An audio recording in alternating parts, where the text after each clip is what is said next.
Hey guys, in this video we will look at the Runge-Kutta method, which is used to solve ordinary differential equations. It is a better approximation than the Euler's method, and it has various types of orders like RK2, RK3, and the RK4 method, which are the more basic and more widely used methods. We will start this video by looking at the RK2 method, which is a second order method. It is described by the function, a formula, which says yn plus 1 is approximately equal to yn plus half h times k1 plus k2. And k1 and k2 is represented by the formula as function at xn, yn. xn and yn are the initial conditions that will be given to you in the question, which generally is represented by x0, y0, and also the step size h. k2 is function at xn plus h, yn plus h times k1. So if you look at a example that I just wrote over here, which says y prime is equal to x y to the power of 3, and your initial conditions y at 0 is equal to 1 and h is equal to 0.1. From this initial condition you can just find your x0 and y0, and you can just sub these values into the main function in order to calculate your k1, and once you find k1 you can just find k2 by subbing in the appropriate values into the main function. Okay, so moving on to the RK3 method.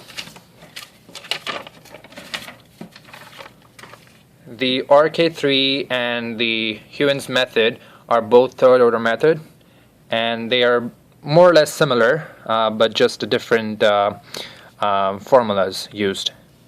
Heun's method is represented by yn plus 1 is equal to yn plus 1/4 h times k1 plus 3 times k3.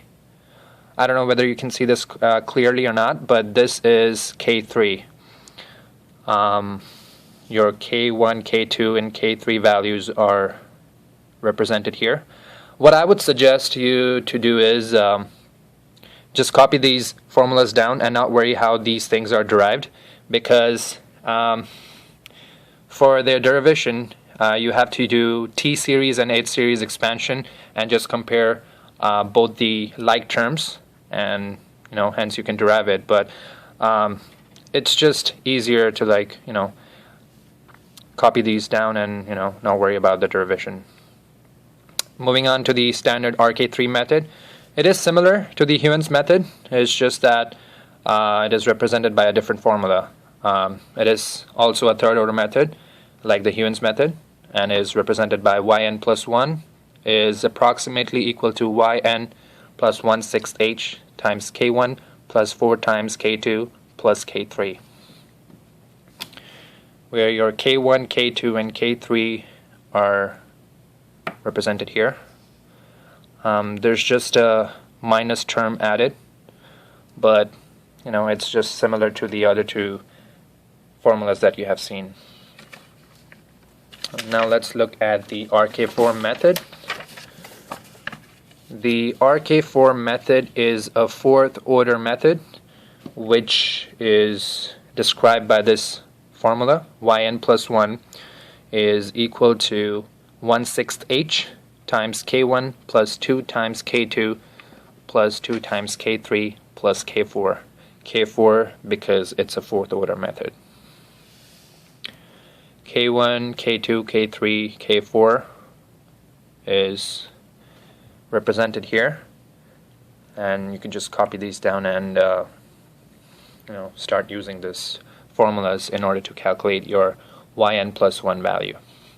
I know it seems a bit confusing at first looking at all these formula, how these things can be found, but I will have a part 2 for this video where I will explain the Runge-Kutta method using an example. So I will see you in the next video.